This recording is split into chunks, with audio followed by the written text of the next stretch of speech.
Petrie Anderson is the chief designer and artist of mongoose stained glass in Abbots Langley near Watford.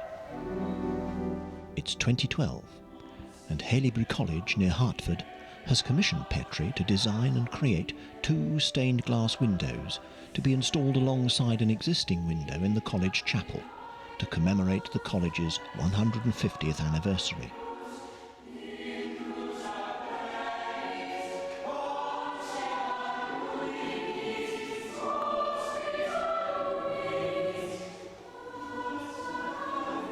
The first part of the process is to design the window, much of which is done by hand. What I need to do is I need to get the right template of this shield so that when I'm drawing the appropriate heraldry, it fits into the right area.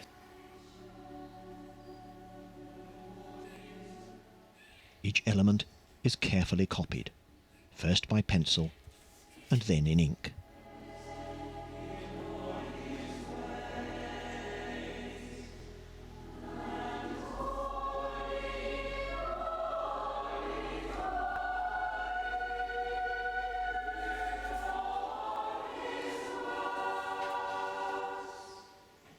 When completed, it's scanned into the computer for more detail to be added.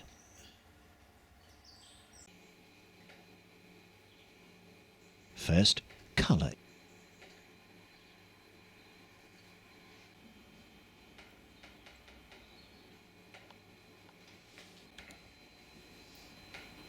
And now I'm going to mirror this area.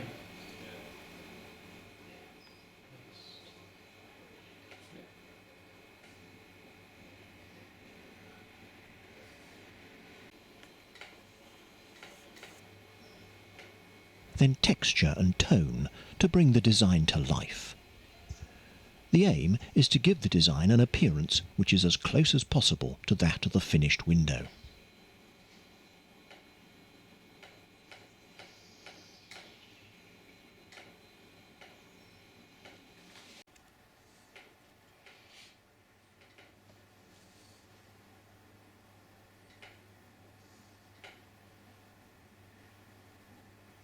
And there is that shield within the design context.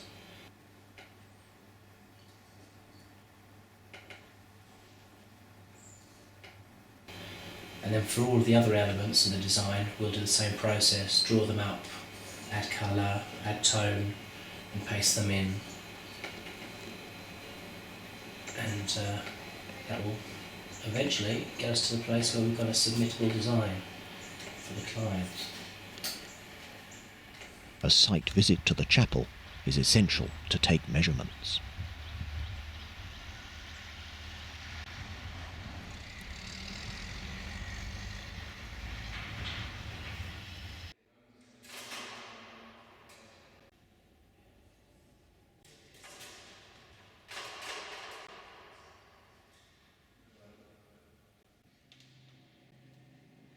Because the window has a semicircular section, a template is cut to ensure that the new window fits.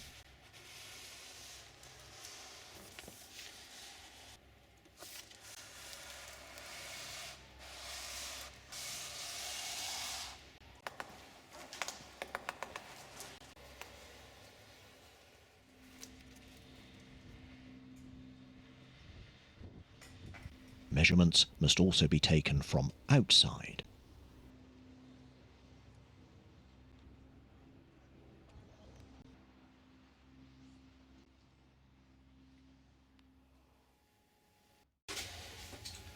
To this point, the design has only been on a small piece of paper.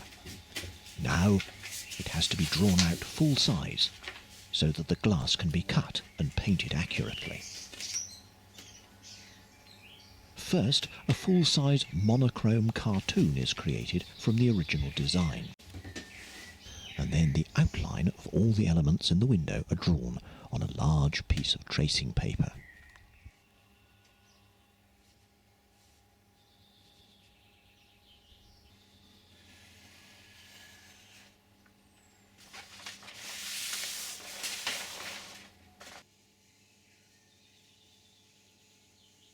felt tip pen is then used to mark the cut line or the edge of each separate piece of glass that will be used in the window.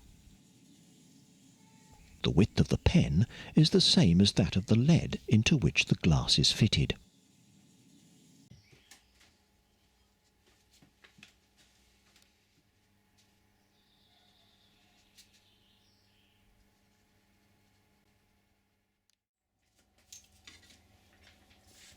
Once the cut line pattern is finished, the glass can then be cut, following the outline marked on the sheet. Not all the glass used in a stained glass window is the same. Some, like this, is just cut from a simple sheet of coloured glass. Right, the background glass in this window is all pretty much the same tint. To get a bit more interest, I've used two different types of the same tint. So this first piece here is what we call a Remy glass, and it's you get these lovely reams which give interest as you look through the glass. The image moves as the reams sort of catch the light. So that will give a nice texture in different parts of the window. But if I was to cut the entire window in this glass, it would look a bit too much, be too heavy, so I'm mixing it in with a much plainer glass. So the odd piece of this in the mix will just help to give a bit more interest without it becoming too gaudy. Right, the next piece we're going to cut is this piece here, which is a bit of water with a wave on the top. Now the important thing we need to consider in cutting this piece is how to achieve both the white wave crest and the blue water. And to achieve that, we're going to use what we call a flash glass. Now in this particular type of glass, all of the colour is in a very thin layer on the surface of the glass. And I'm cutting this piece with a flash side, that's a thin coloured layer facing down. So when I make my score on the surface of the glass, it's onto the bulk of the clear white substrate. Having made the score on the surface of the glass, we now need to propagate that crack through the thickness of the glass. And to do that, we give it a little tap, and you can just see a dark line there, and then by applying pressure, that will follow the score all the way through. There we go. Then we use a carborundum stone just to take any of the burrs off the edge.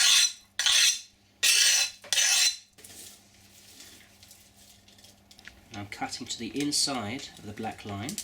That will allow for the heart of the lead to go between the two pieces of glass. Now this cut here is the tightest of all the internal cuts, and that's going to be the most precarious to get out. And then we use a technique called grozing, and that's where you use pliers just to nibble away the glass up to the line that you've scored. So there we can see the score's propagated all the way through where I want it, but now we need to get this bit of glass out on this tight internal curve. So here goes with the grozing pliers. I would normally do this over a bucket, but just for the camera I'll do it on the light table.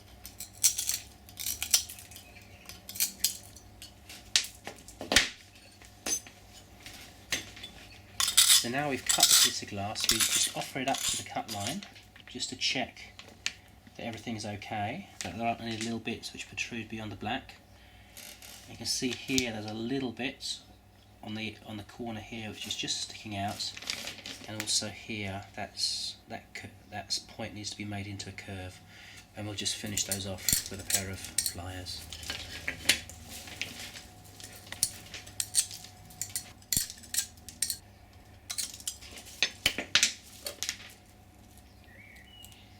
There we go. Cut.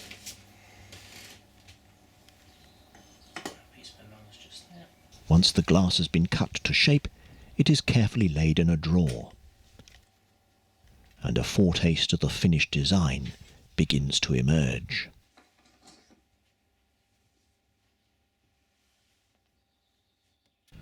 The process used with flash glass involves dissolving the top layer of glass with acid to reveal either clear glass or, as here, a different shade within the same piece of glass. First, a Fablon mask is stuck to the surface to protect it.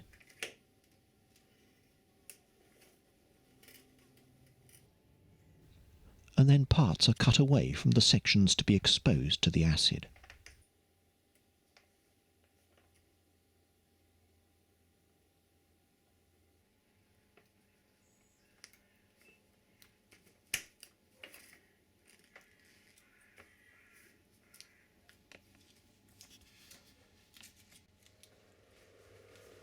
The acid itself gives off unpleasant fumes, and so the process is carried out in a fumigated box, and protective gear is worn.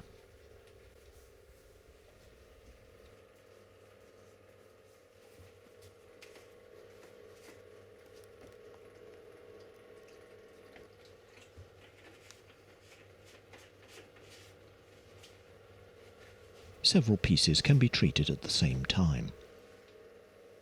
The acid is brushed over the exposed areas of the glass. When finished, the glass is rinsed with water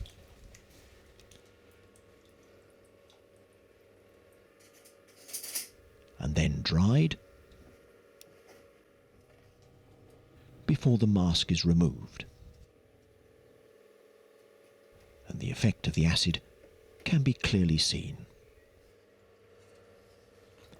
especially when compared with the original appearance of the glass.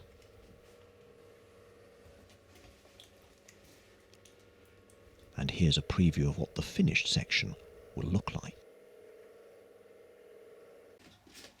Once the glass has been cut, it then has to be painted. Broadly, this falls into 3 steps. The first of which is painting the lines, or tracing.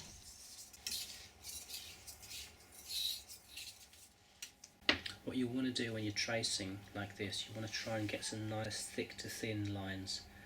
If everything is just a uniform thickness, it just looks so bland and boring. And there's an optical effect called halation. When light passes through glass or through anything, if there's a dark line on it, it always looks a lot thinner. It's like an optical effect, optical illusion. So a black line on a piece of paper, the same thickness as a black line on a piece of glass, always looks a lot thinner on the glass. And the lines that I'm tracing also have to compete with the thickness of the lead lines. So although I'm not going as thick as the lead lines, they want to be approaching that, so just so they look in proportion. Otherwise you're going to have very heavy dominant leads and very skinny trace lines. It would just look very odd.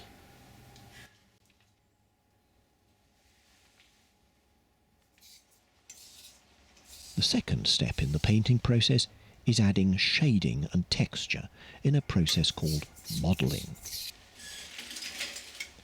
First, a thin layer of paint mixed with gum arabic is applied to the surface of the glass. This is then spread evenly with a badger hair brush. Only those areas to be modelled, of course, are painted.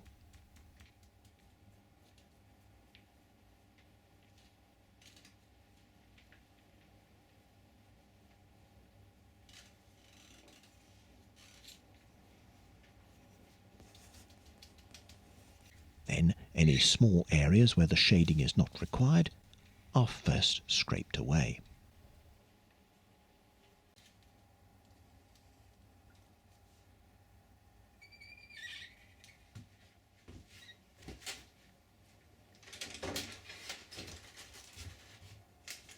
Next, several pieces of glass are assembled together on a sheet of plate glass laid over the cut line pattern.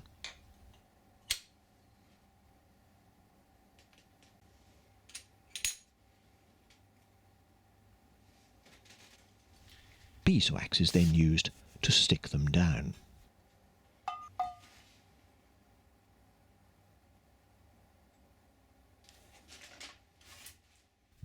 Once the glass has been lifted into position so that natural light is shining through it, Petrie begins his work. First, he paints in black lines on the back of the plate glass to represent the lead between the cut pieces. then begins to brush away the paint to create shape and texture to the otherwise flat images.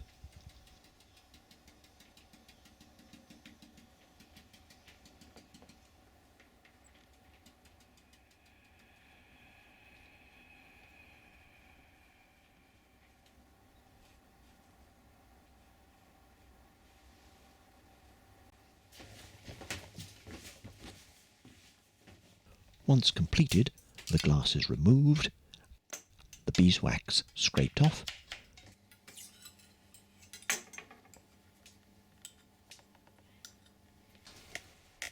and the pieces are placed in the kiln to be hardened off.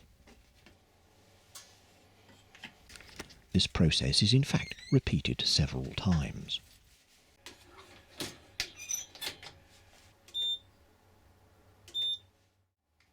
The majority of colour in a stained glass window is in the glass itself.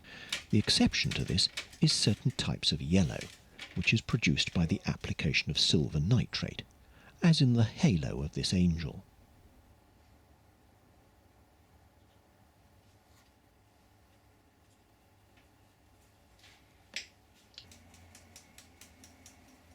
After drying and a spell in the kiln, the surface residue is washed away, and a dull beige smudge becomes a golden yellow halo.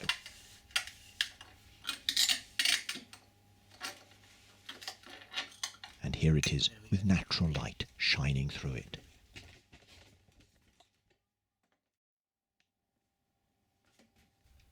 Painting complete, the window can finally be put together.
Because this is a very large window, it's constructed in sections. Once all the glass has been fitted, a batten is nailed into place to hold this section of the window firm.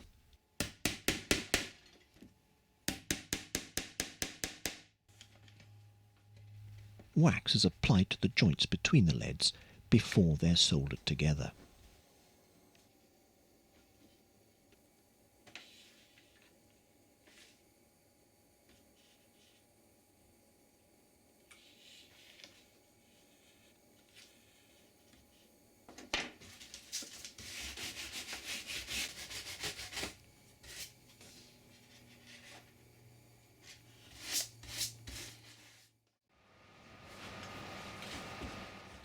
The final stage of the process is to make sure the rain doesn't get in, and so a waterproofing substance is spread over the window and worked into the space between the lead and the glass.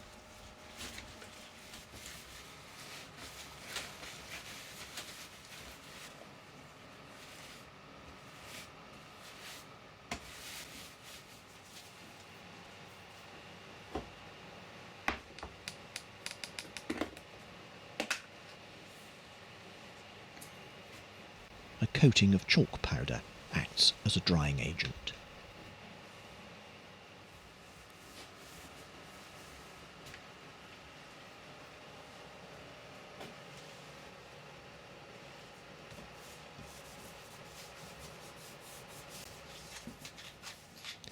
This section of the window is then placed on the easel, and each piece of glass is individually checked to ensure a good seal.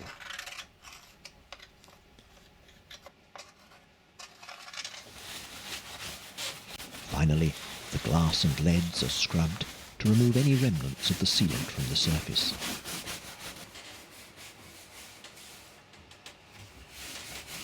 And then the window is ready for installation. But before that can happen, the old ones have to be removed.